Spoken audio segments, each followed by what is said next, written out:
Seán Scally, thanks so much for bringing me to your favourite bar, the Grave Diggers in Dublin. Thanks very much, Gary. Nice to be Now, here, virtually. now, yeah, virtually at least, with our cups of tea. Yeah.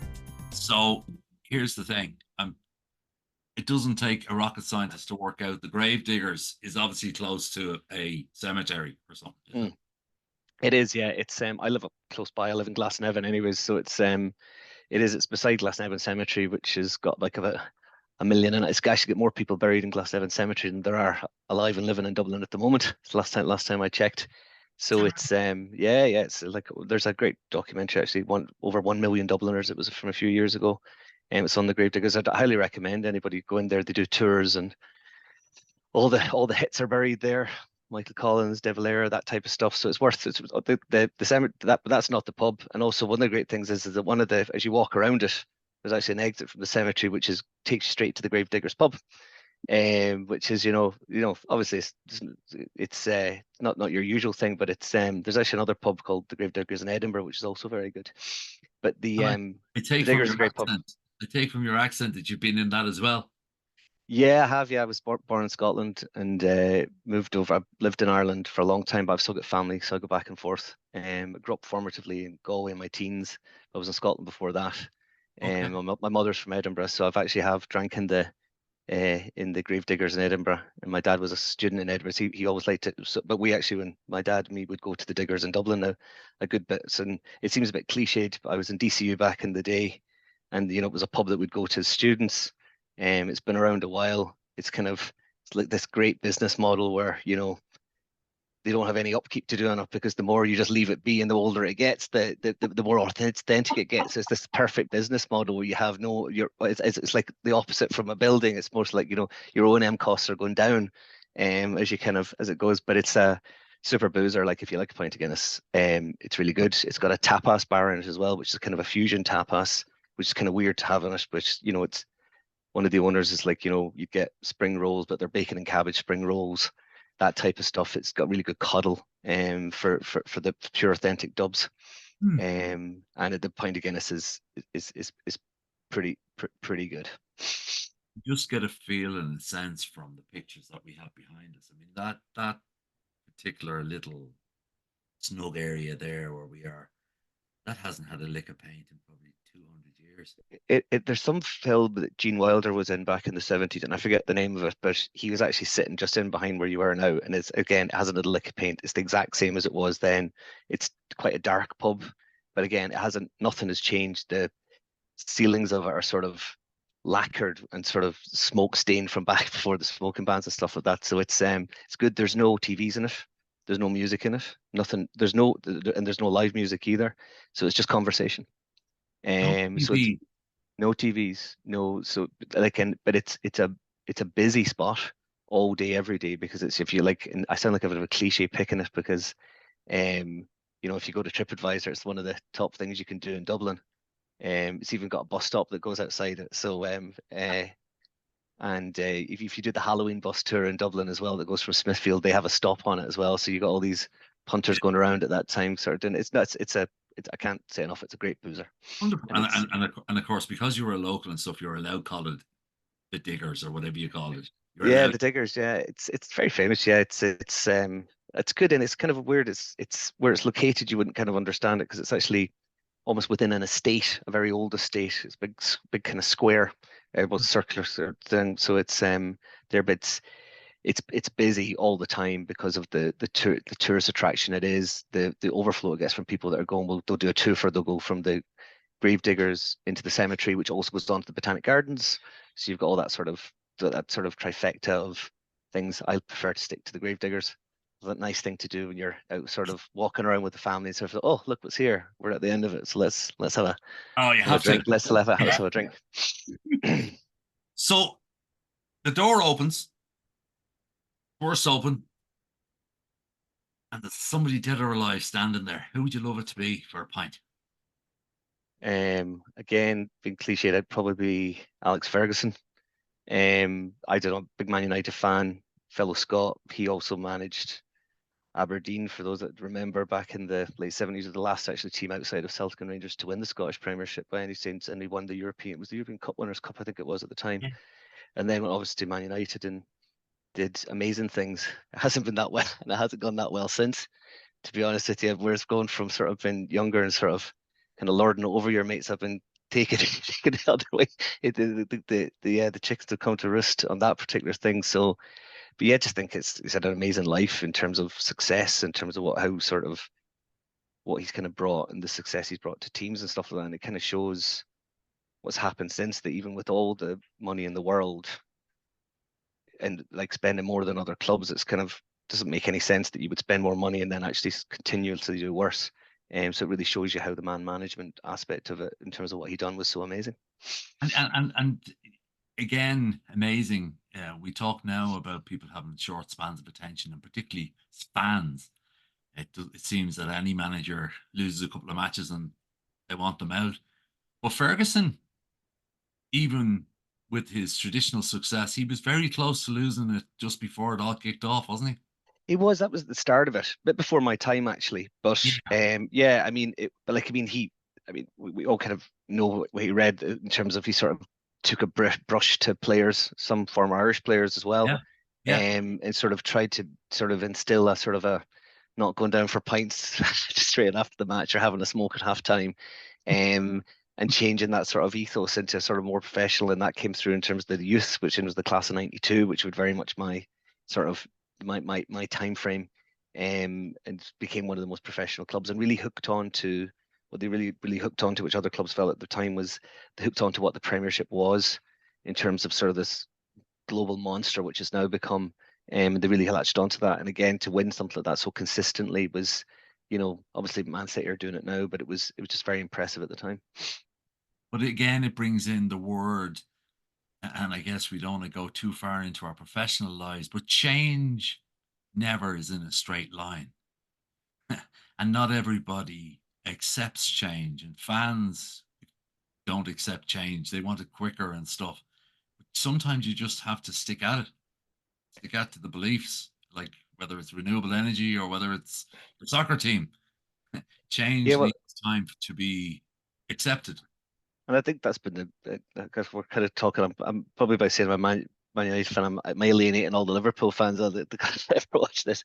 But yeah, I think arguably that's very true, particularly in this. If you apply it to this circumstances, that they haven't given anybody enough time. They've constantly tried to change, and I've been kind of maybe I'm kind of standing my own about this. I actually do think David Moyes should have been given the time at the very start to sort of just run with it, because he has nobody else has done that much better since, despite spending all the money in the world to kind of get there. So you do kind of, and they did stick, but it's with the pressures of being at the very top and the money that you spend, the fans just won't stand it. Hopefully things will change, but who knows? Yeah, It could be a while. I see I my young like your fella's two allegiance and to a half. Yeah, well, that's my young fella's two and a Scottish. half, and I have a funny feeling he's going to be supporting somebody else unless I unless we Oh start winning yeah, soon. don't give him a whole Yeah, life of being in the shadow of City. Although yeah. let's see how the 162 charges go. But have you learned anything of interest in the last 24 hours? Genuinely new. Um, Yeah, I think so. I do work in the data center space, but I do a bit of cross between construction and energy, which lends itself well to that. But I do a lot of energy work as well, Hmm. and I'm just working on synchronous condensers at the moment, which are essentially inertia products, which allow more renewables onto the system, which we're all trying to achieve. But the problem with having more renewables on the system, it's non-synchronous, and what this inertia does, it allows for frequency stability and voltage stability as well. So I was kind of learning. Well, you're probably, for the electrical heads on the who are ever watching this, they'll probably think, what's a lawyer doing talking about that? I was a mechanical engineer before, but I was just kind of learning in terms of, what is the how does it bring inertia to the system? Why do you need it? Why doesn't solar do that? Which might seem a very simple concept to somebody, but in a long time since I've looked at that. So I was spending a good bit of time looking at that, because when you're talking about it, although what we do is draft contracts, you need to understand what the asset is so that you can talk to your client's language. And a lot of your clients tend to be very technical people, engineers, who albeit have sort of maybe moved out of that sphere and just the more deal making role. So It brings us on to a very interesting question, though. And obviously, you are a qualified mechanical engineer and now a lawyer. So you understand maybe a little bit more the subject matter that you're talking about on certain projects. Um, it has to help just for empathy, for conversation, irrespective of the legality aspect. I would have thought, does it? I think so. I think it's a bit of a differentiator. Like, I mean, I suppose I was 3 years working in the medical device industry. That's what my degree took me into. But I think when it came into, and I was working a lot of energy, like when you're able to sort of take up a specification for what a contract is and sort of try and understand what your clients are looking at and actually talk to them on a level about it. It's not like you're signing off on that. And again, the empathy aspect as well, so you kind of know what they're going through, and also maybe try and provide a solution outside of just the normal sort of legal solution. Mm, And also ensure that a lot of the time when you're looking at legality, it's like there's a front end of the contract that the lawyers look at, and there's the back end of the contract, which is the technical thing. And if there's ambiguity in between, having good understanding of both does help your clients. And again, I think that being able to just speak their language, not being afraid of mathematics, or not being afraid if there's something in a contract that has algebra in it, is it, like in the technical schedules, and being able to sort of deal with that and sometimes pick out things and say, well, actually, this doesn't actually make any sense, guys. It's I yeah. found it quite useful. I think that empathetic thing is there as well, and people like to know that you do have that sort of technical background, and you're not sort of want somebody who just says, oh, sorry, that's not for me. Yeah. I found it quite useful, particularly later on in my career. Oh, At the start, you're trying to just learn how to be a lawyer, but it's particularly at the end when everything starts to click. I found it quite useful. and I guess going back to the first thing about Alex Ferguson as well. I mean, okay, not every great player becomes a great manager, but there's a sense they do become pretty decent coaches because they can empathize. We all know the rules of the game. Let's say that's the Mm, lawyer bit, right? Um, but what studs to wear and where and atmosphere and sort of the all that type of stuff. That's sort of the bit that if you have been a player, you can empathize with these younger players. And that's yeah, what you're saying is in that relation. yeah, and like I think again, I've always said I think the guy who was my old boss when I was starting in law, he's just said, yeah, Sean, it's always like being the captain of a football team. That's kind of what he is, and sort of steering everybody and making sure that with one person's kind of not catching up, that they're kind of there, and how it all balances. And that's some phrase that actually has always stuck with me, always as I've sort of progressed, because that person, I'm not going to say there, but they had a big influence on my career and obviously gave me a really good start as well. Well, it's simple. Simple. It's simple analogy because it's a bit like play with your head up. Mm, yeah. You can be as fast as you want, and you can be as strong as you want, but if you don't play with your head up, guess what? Yeah, give me flashbacks because there's again capital football team. This person was more like Roy Keane. Yeah, no, absolutely, Yeah, absolutely. you But you you you are going to get brought along whether you like it or not. but it's so true. But it's sometimes we get lost in the what we're doing, and then we forget about the why, and the why can be as just as important. So that's interesting. Inertia and all that type of condensers stuff. Okay, that's great. I'm sure they're important. And Well, I, it allows world's you to. largest one. Am I right to say the world's largest one has been installed down near Money Point? Oh, I'm not 100% sure. I think that's the same thing. There's batteries and there's one, but if effectively what it's doing is that when you move away, we've moved away from generation being traditionally just big plants, big spinning rotators which have inertia themselves. We're now moved into sort of a decentralized grid which has renewables all over the place, solar which doesn't have as much inertia, and to allow us to get to the renewable targets of basically by 2030 we need to hit about 90% renewables on the system at any one time.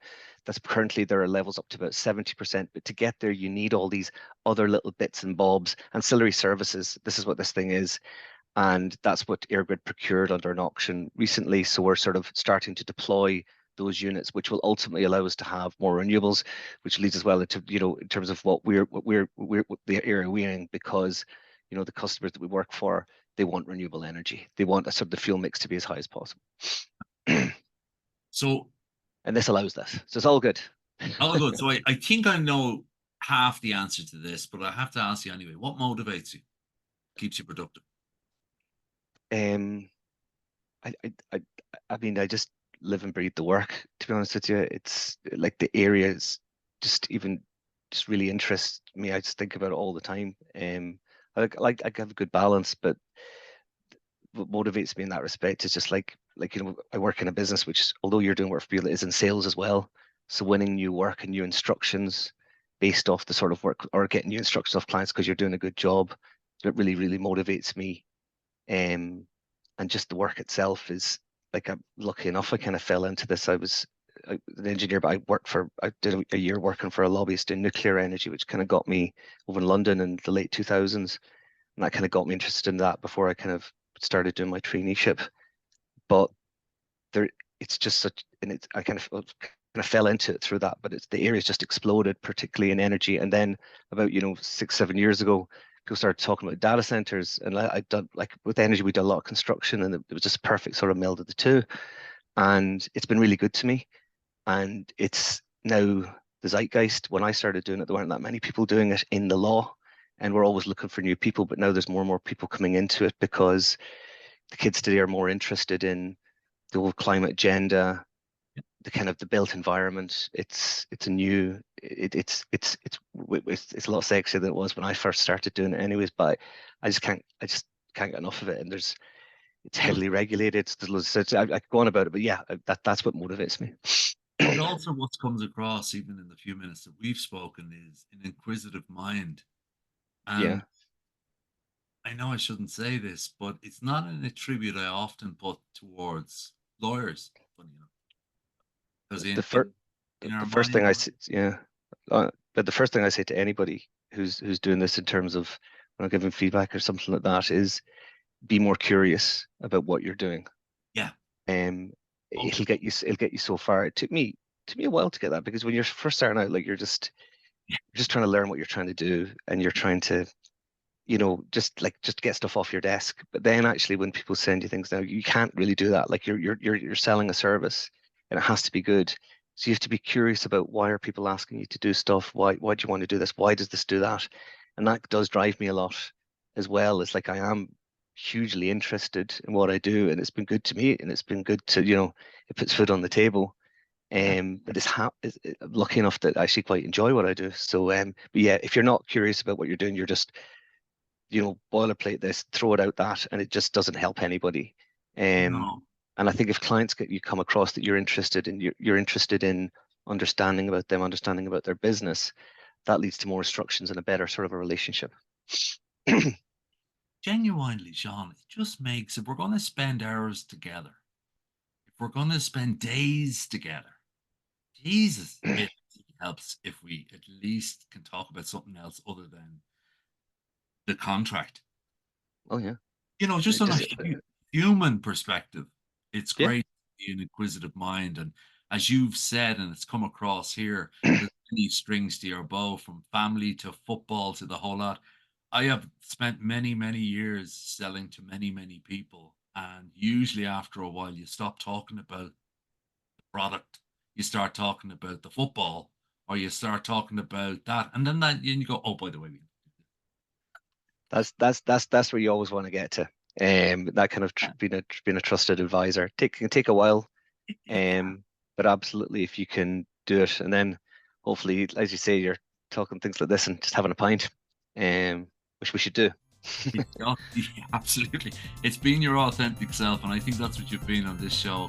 Thank you so much for your time. It's been short and sharp, but we've learned a lot. For those of you who aren't engineers, look up Synchronizer. You'll hear more and more about it. It's the thing that keeps the Synchronous condenser. synchronous condenser. You heard it here first. Yeah. Seán Scally, thank you so much. Cheers.